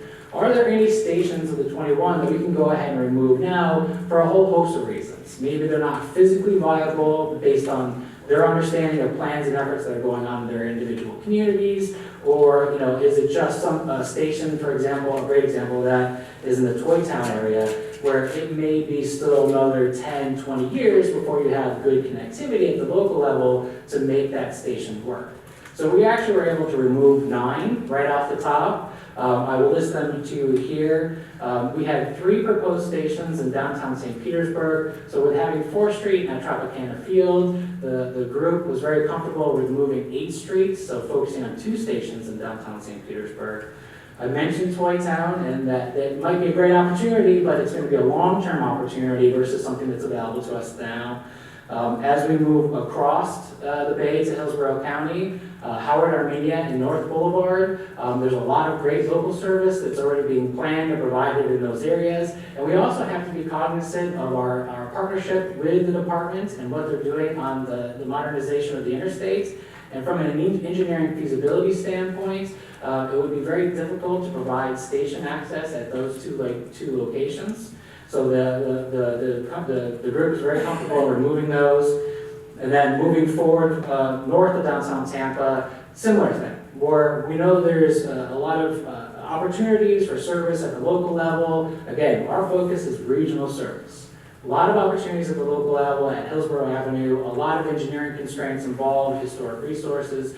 So these are the 5 that we took off. So we have the 7 must-haves, 5 that we removed in this first step. And what that left us with is 9 stations. So from that, we went to step number 2.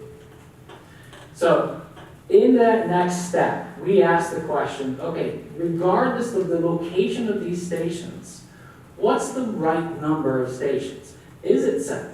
Is it 21? What makes sense, not because of its position in the region, but what is the most efficient and what has the greatest performance for this project? And the way we went about discussing that and evaluating that is with these 3 criteria that you see up in front of you.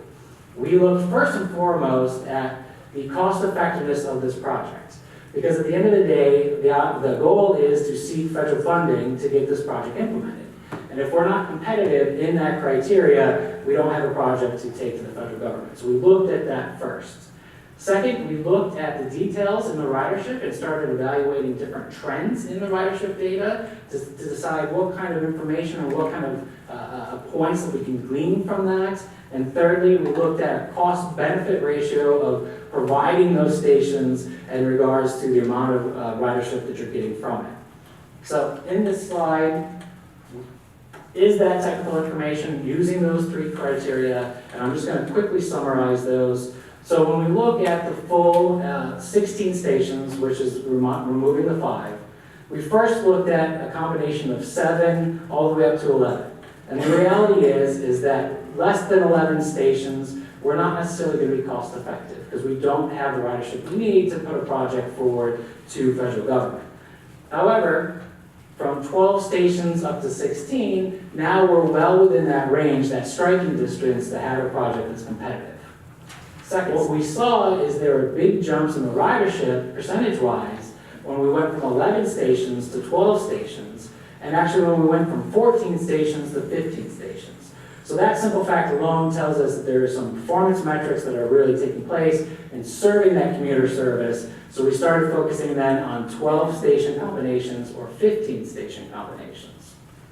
But at the end of the day, at the end of the conversation, the last criteria is we know that every time we add a station, we get ridership, but at what cost? So what is that benefit for adding a station in comparison to the cost?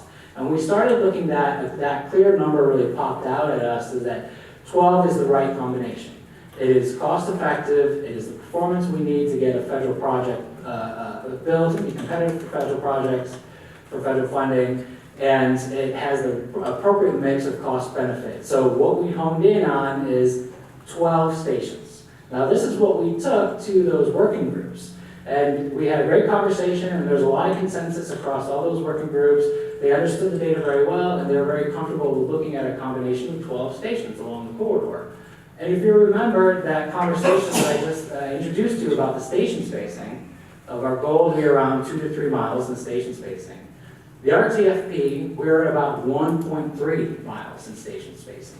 So getting to a number that was about half of the 21 is appropriate. It meets that station spacing goal. The third step was that now that we had a target of the number of stations that we thought made sense, get into the weeds. Let's go station by station. Let's look at the performance of each one of these stations, and let's look for the 5 that we add on to the 7 must-haves to get us to that number of 12, that number that we are seeing technically performs very well. So we have another series of criteria that we applied to the prioritization of stations. It included everything from looking at land use densities and intensities. We were looking at affordable housing, connections to local transit. We actually even did a market evaluation of all 21 stations. And we looked at some real estate trends in each one of those station areas. We looked at the land value, and especially the land value in relationship to the improvements that are upon that land. Because obviously if you have a position where your land value is becoming higher than the facility that sits on it, it's ripe for redevelopment. So that's a good indication of opportunity for transit-oriented development. So with that, we went with those working groups, and we went station by station. And I won't go through every single station, and you can see the ratings here that we identified for each one of these station areas.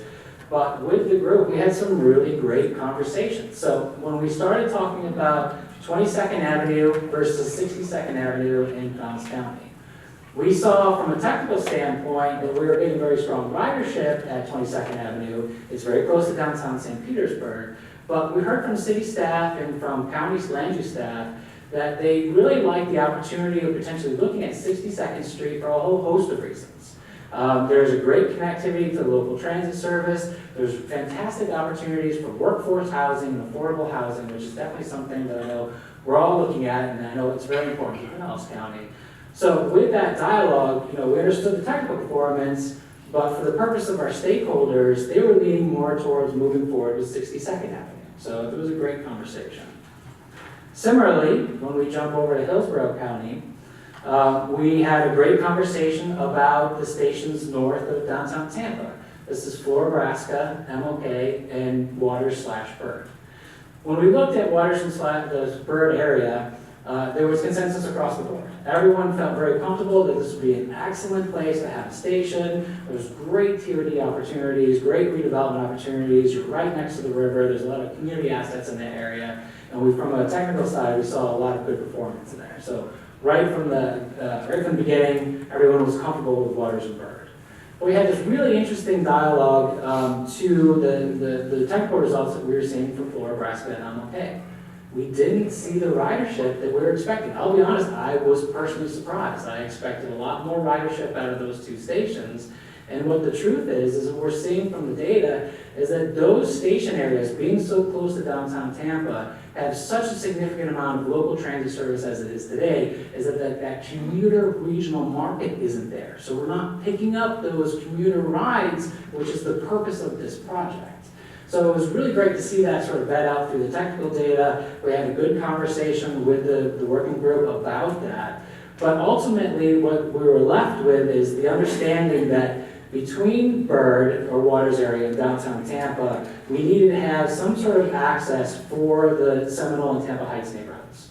So we were asked by the Hillsborough Planning Commission Director to go back and revisit that portion of the corridor, potentially adding a 13th station, which is fine. We were comfortable with adding 13 stations versus the 12 targeted, and look for an opportunity to provide good connection that's really going to pick up that commuter service, that fits the purpose of this particular project. So we're continuing that evaluation now, and we're going to bring that back to you in November.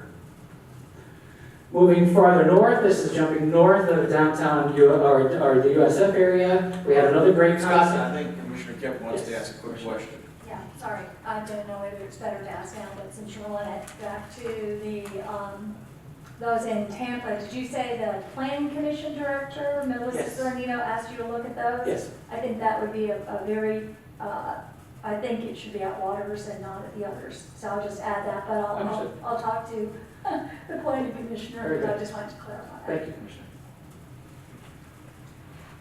Thanks. So moving further north from the USF area, we're looking at Fletcher and Bears.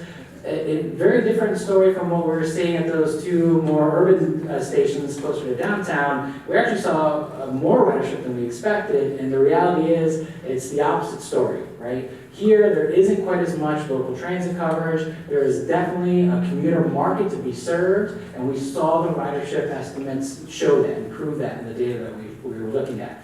However, when you look at Fowler, Fletcher, and Bears, they're all very close together, so the conversation from the stakeholders was, let's focus on Bears as that point north of downtown USF and use that as that ability to start collecting people into the system and providing that regional service. And then, of course, when we look north to Pasco, we saw good performance and great opportunities at both 56 and 54. We had great conversations there. Is there, okay, you see State Road 54 here? Yeah, so I'm going to come to that, Commissioner. So what you see here is just a reflection of the technical information and those criteria that we applied in that three-step process. But that's only half of the decision, I believe, moving forward. It's really important that your stakeholders and the input we collected from those stakeholders also provide us that direction. And we've incorporated that, just as I discussed with you this morning. And this is the stations that we're moving forward with right now, heading towards that milestone number 1. So starting from top to bottom, just to make sure that everyone's clearly understands, is we're looking at State Route 54, State Route 56, Bears Avenue, USF area, Waters Bird, the potential for something in between, but if we have further conversations, Commissioner, we can certainly do that. Downtown Tampa, Hines, West Shore, Carillon, 62nd Street in Pinellas, knowing that 22nd there is a backup opportunity moving forward, and then Tropicana Field and 4th Street and St. Pete, which gives us the 13 as we move forward.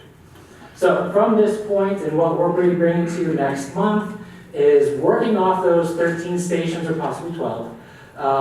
We're going to start looking at how do we tie those stations together. What are our options from an alignment standpoint? Is it 100% dedicated? Is it 90% dedicated? What are the options there? And we're going to bring that to you in November for your direction. And that, again, allows us to then start having a conversation in early spring, late winter, about the types of stations and really vetting out the TOD opportunities, just like Taryn's going to mention to you today, and really begin looking to move these 5 alternatives into 10% design and ultimately make the request to the federal government so we enter into the capital investment grant program. So with that summary, I'll take any questions. Thank you, Scott. I'm curious if you looked at the new interchange that's coming, it's overpass. It's a little further apart between 56 and 54, and the county actually owns property there. And we have a very large industrial project coming. We own, I think it's 200 acres there, and it's going to be a big work site. So I just wonder if that makes more sense than 54 and 56. We did have a good conversation about that overpass road. Specifically, the director of Pasco County Transit brought that to our attention. It was something that he was very aware of and very interested in. That is absolutely a possibility. It does add length to the overall corridor, which affects our operating costs and certainly our capital costs if we're trying to put a dedicated lane in there. But these are areas where I think we can continue to remain open as we go through the design process. Also gets it a little closer to Fernando. Further north. Understood. Members, other questions? Yeah. I have a couple of questions. You didn't talk about Hines. And I have concerns about Hines in terms of, I just wondered, it was mentioned yesterday that and I know it's been all along, talking about perhaps locating some of these stations in the center of the interstate, which I think is, from all accounts that I've ever read anywhere, it's for one, a very inhospitable place, an extremely expensive place, and is not conducive to transit-oriented development. People have to walk into this. And so I wanted to express that, especially in terms of Hines, that I would think it would be a very poor idea to ever consider locating the station in the center of the interstate as opposed to entering the road and coming back on again at street grade level. No, great comment, Commissioner. We've been working very closely with the department and working with the TV Next designers to understand exactly what the geometry is. And as I understand it, at this point, we do have the potential to actually come down and get out of the interstate and make a connection that could be either on the north side, where some of those bigger boxes are aging and potential for redevelopment and TOD on the north side of the interstate, or of course on the south side. I drive by it every day. Midtown's coming out of it as we speak. A few other comments.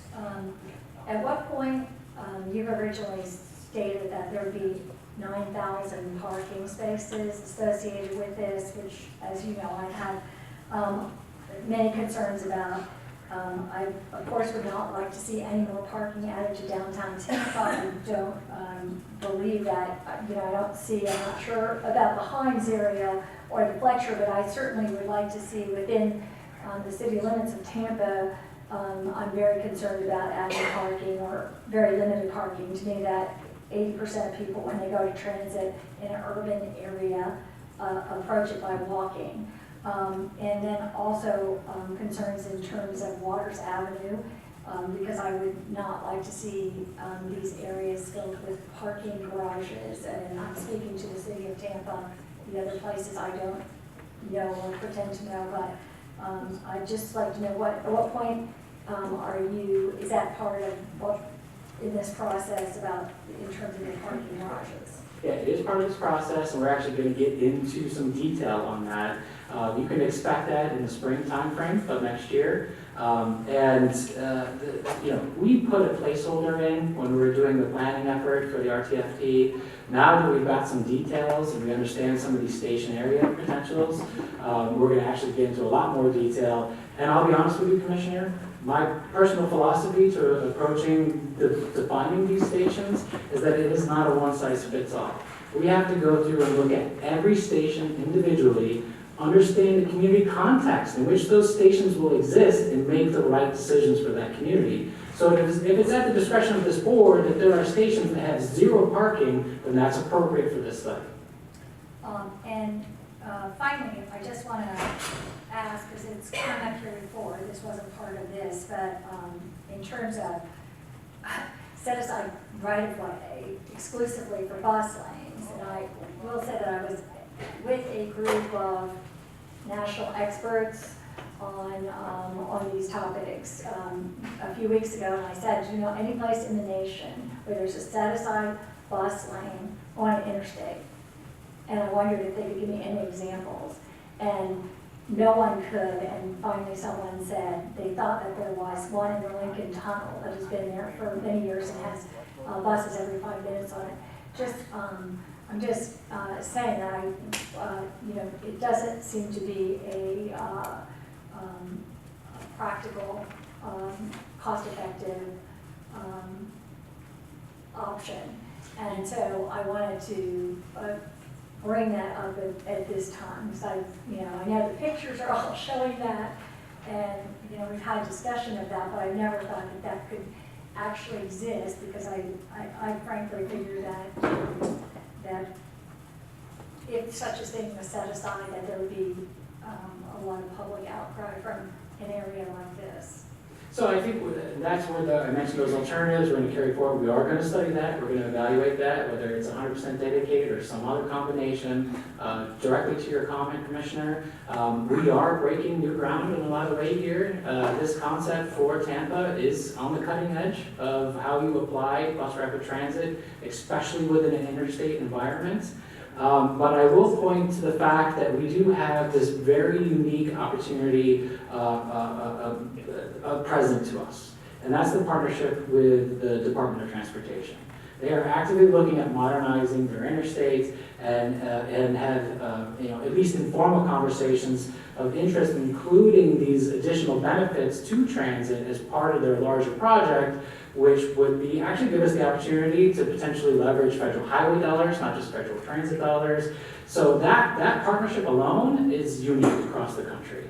So I think we're just kind of looking to exercise that opportunity and find the best path forward. And that'll be part of what we're doing during the PD&E. But you're right, we are actually on the cutting edge of how we apply this particular mode in an interstate environment.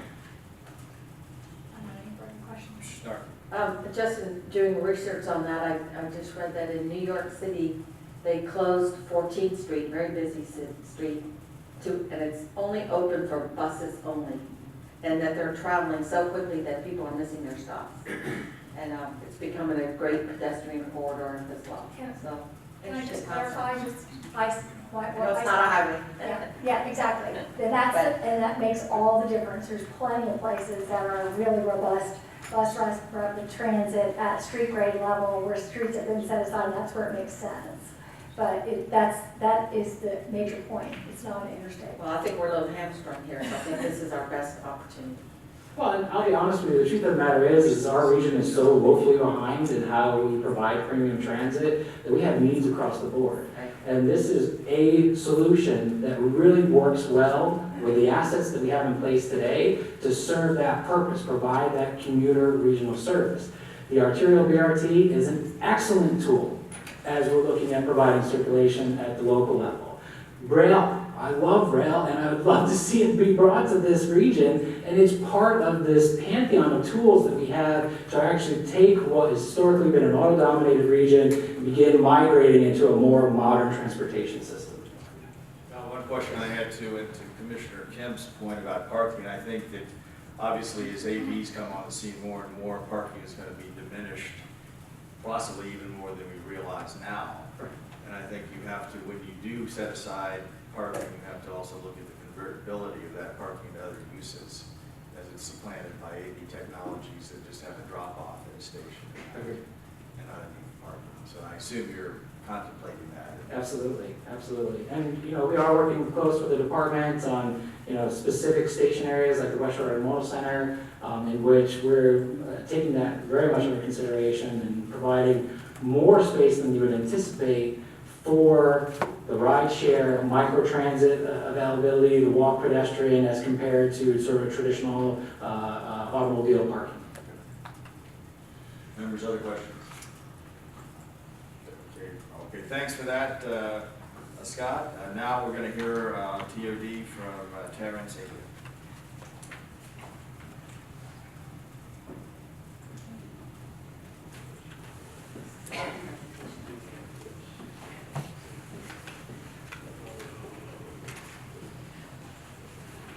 Good morning, Commissioners. Terrence Avia, Director for the Florida Center for Community Design and Research, the University of South Florida.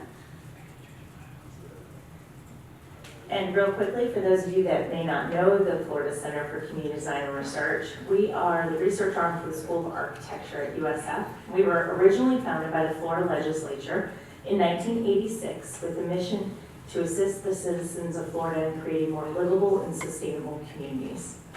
So we're really proud of that mission, and we think that now is an excellent time for us to really be engaged with a lot of our local communities based on the topics that we're talking about today.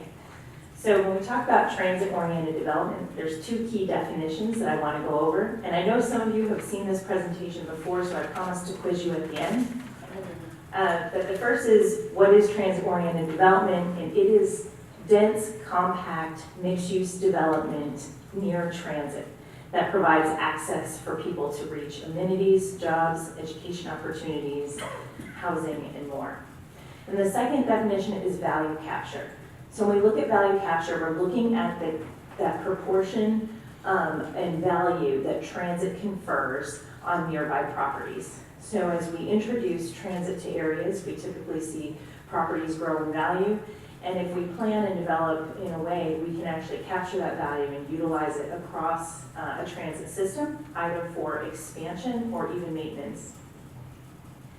We did a number of studies looking at case studies from around the country. Some of these studies were BRT, some were rail, but most of them had two components, both TOD and a value capture, that were associated with them. And these are the areas that we thought were most important after going through those studies. So really being able to take hold of best practices. And one of the things that we thought was really key, we put at the top here in our hierarchy, which were those performance-based goals and assigning metrics to those goals. The other piece was really looking at value capture methods and strategies, understanding what those strategies were. Establishing station area design standards. So what are the designs and how do they function within the TOD? Looking at zoning and other land uses for TOD specifically. And then we actually did a conceptual look at some of the TODs throughout 3 counties, Pasco, Hillsborough, and Pinellas. So when we look at performance-based goals, there's several key things that we really want to focus on that we saw coming out of all of the areas around the country that we looked at. So supporting 21st century transit was obviously a key one. The transit component in TOD is really important. The other piece that was coming up quite a bit at the top of the list in the performance base were addressing issues of equity. So advancing equity was a key piece to communities. Mix of uses, leveraging the investment being made in transit and development, creating healthy communities, focusing on affordability and sustainability overall. So that's how communities were really using those performance-based goals and what they were setting. So we're going to look at a couple case studies for these. So the first here is the BART in San Francisco. This is really one of the most robust systems when it comes to performance-based goals. So they have a series of metrics, and they're really looking at quality of life issues, and they have tied numbers to all of them, including looking at value creation and investing in a way that provides value to their community, and also through affordable housing measures. So they have a lot of really great examples to look at. And the second one here is from LA. So what Los Angeles is really focused on is that cost of housing and transportation combined, and looking at ways to reduce those costs through transit-oriented development and setting metrics for that. So LA is a really great case study for us here in the Tampa Bay region in terms of making a transition from being car dominated into how we can be more transit development focused. And as we look at the value capture piece, we can see, in our little graph, how we start at the bottom. Once transit is announced, those property values start to go up already, as soon as you have a plan. And so that's the time where we need to act. It's not waiting till it starts getting built, it's beforehand. So we want to set up those metrics and our goals and also our value capture strategies ahead of time to be able to take advantage of that capture. So looking at some of those strategies, and you can see some of the typical ones for joint development, developer fees, special assessments. You'll see in a Dallas example where they use tax increment financing. And so those are really some of the measures that we looked at in terms of that value capture opportunity. And again, a few case studies. So Dallas is a great example. Dallas's system, 93 miles. They're looking at over $10.8 billion of economic development across their system. They have 4 different districts, and because of the way they've set up their TIF through their value capture model, you can generate dollars in one district but spend it in another. So instead of being geographically based like our CRAs are here, they can actually use it across an entire system.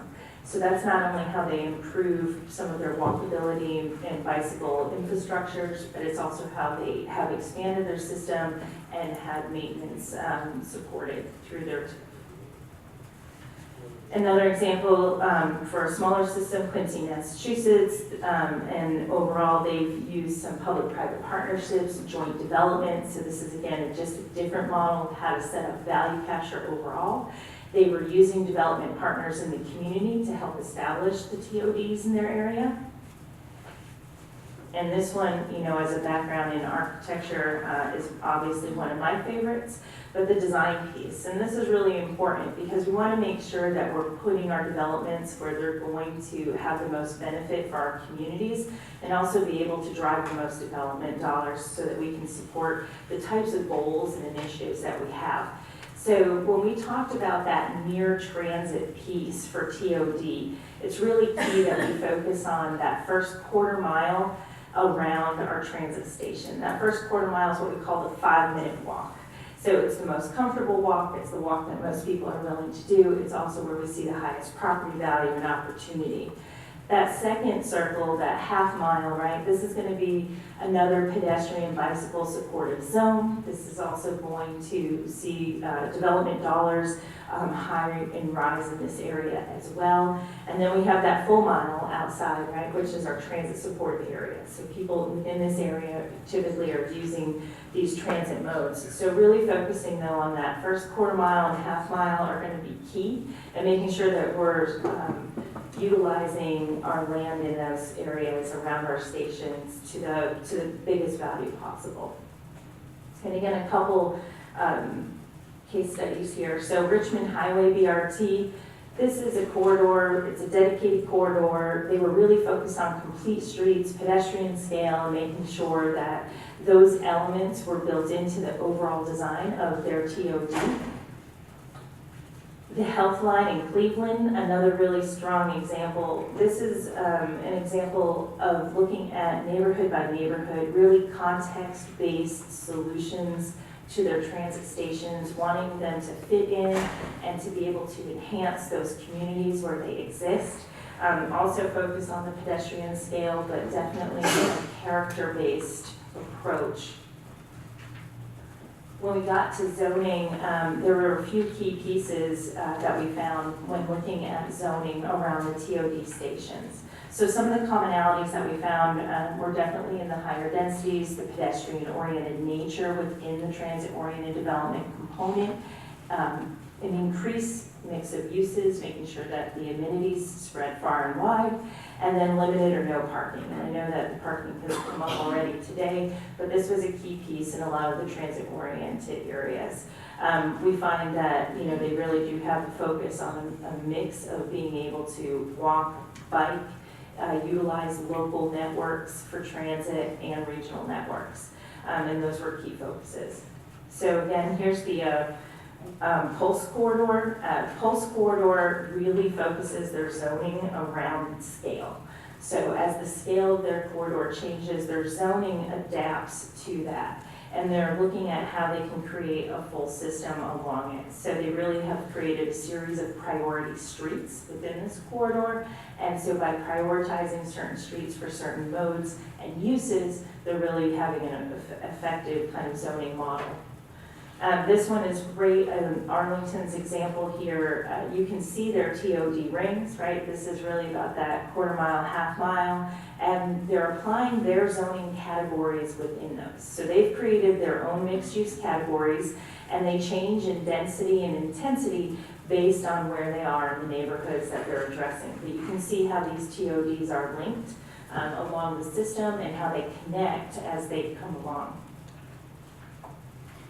So we thought as we were going through the study, that it would be important for us to take a look at and see what some of our TOD policies look like here in Tampa Bay.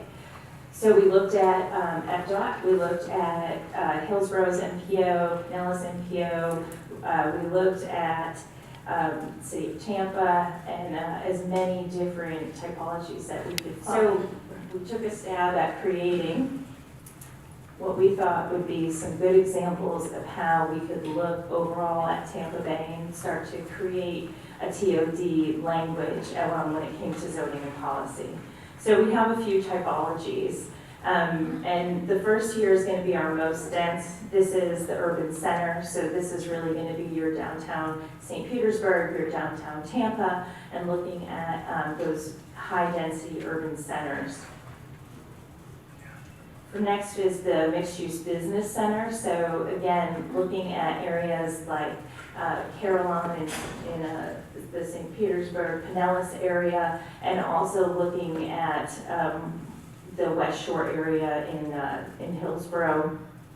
These are areas that we're seeing begin to start having more residential uses come in, and that's what we want to see, is that mix between the business and retail, commercial sector, and more residential coming in. So that's what's going to help us achieve that mix of uses in these areas. And now the university center. So we have two key university centers, both by USF campuses. So one in the USF St. Petersburg Innovation District, and the other in the Innovation District by USF in Tampa. Again, these are going to have a different type of mix of uses, focused on things that tend to relate to startups and other types of businesses around university models, research centers, and things like that. Looking at urban neighborhoods, and we've talked about some of these today too. So 4th Street, St. Petersburg, Florida Avenue and Bird in Hillsborough in the city of Tampa. We have a number of other urban neighborhoods in addition to these, but these are a few examples of how urban neighborhoods begin to really adapt to TOD. Their gridded street networks really make them amenable for TOD development. And then as we look at the suburban neighborhood center, and so this is places, even Hyde Park Village in Tampa and Wesley Chapel. These are areas that really can have an activated center. You often see a little more park and ride in these areas as they are more suburban in nature, and so providing people an opportunity to drive in and park and be able to utilize transit from that location. So 4 key questions. So we came up with a few questions that we thought it was important that we asked when looking at transit-oriented development, and value capture opportunities as we move forward in our region. So looking at, have we established goals with measurable outcomes? We found that this was really one of the key components for all of the cities, municipalities, and regions looking at transit, was that they really had good goals and tied metrics to those so that they can see how they were achieving them along the way. And have we identified priority station areas that maximize the return on investment? This is really important because the cheapest piece of property may not be our best opportunity for investment or for capture, right? We want to see the most growth and we want to be able to really take advantage of the investments that we make. Have we established zoning for TOD which leverages value capture strategies? So making sure that our zoning fits and making sure that we're looking at not what it's zoned for now, but what it could be in the future, and making sure that we're tying those together. And have we established design standards which demand walkable, compact developments that will support transit while expressing the unique identity of our communities? And this is a key piece because we want to make sure that we really do take advantage of the transit-oriented development by having that compact, dense development with a lot of amenities there for people. So I'm going to walk through what we did as just very conceptual schematics to test out some of these priorities. So the first one is going to be in Pinellas, Hillsborough, and Pasco. And we also looked at a general station itself. So looking at what some of the key pieces are as we look at stations. So these stations that we've looked at are at the ground level. These are within these existing business centers or urban neighborhoods, and as a way to be able to modify for transit-oriented development. So looking at fixed right-of-way, looking at fare off-board collection for fares, and then real-time arrival and departure information too, right? Making it convenient and easy and something that people can access. So we began looking at existing local transit. So what was available locally for circulation that a regional system could connect to. We felt that was very important. And also looking at, again, that half-mile walking radius and that quarter-mile walking radius. Putting those together with looking at parcels and then block developments. So as soon as we start to begin to divide up land, we can start to see how the grid can form, and then we begin to add and densify it, and we can see a little bit of what it could look like. And again, these are really conceptual. It was meant to be able to show how we could begin to create density and do a transit-oriented development in existing places around local service that could connect to a regional service. And a little bit about what the station might look like from the ground as you connect it in. So again, we really wanted to focus on that idea of the complete street, the mix of uses, the walkability, and that transit is integrated as a major component within that. So our next is in Hillsborough. This is Florida Avenue, Waters, and to the north in Bird. You can see 275 running through, and we're looking at existing service and also proposed future BRT that we know is being studied.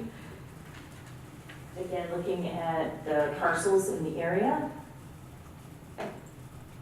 and the development block patterns. So as we begin to look at those developable blocks, it helps us be able to understand what we're working with and how we can create that gridded street network. And then this is another one where we went ahead and we looked at what that density of development could look like. So focusing mostly within that first quarter mile, there is a lot more opportunity as you start to spread out and go into the half mile. But we wanted to see how we could really reintegrate within an urban neighborhood, connect some of those street networks and reconnect the grid where it's been disrupted in the past. And a little bit about what that would look like. This is a view from Florida Avenue looking north toward Waters. So again, integrating the street component, integrating the idea of the complete street, walkability.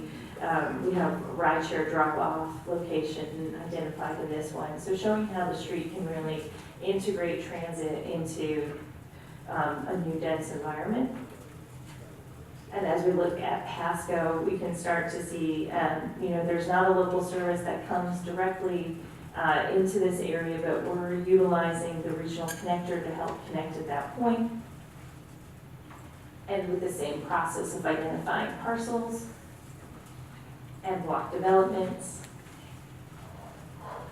And again, just a little bit in terms of adding some density there. And in this area, we really looked at the potential for residential development to be added so that you get that strong mix of uses and being able to retrofit a bit of the parking and to build that up and include more parking structures as part of this overall schematic.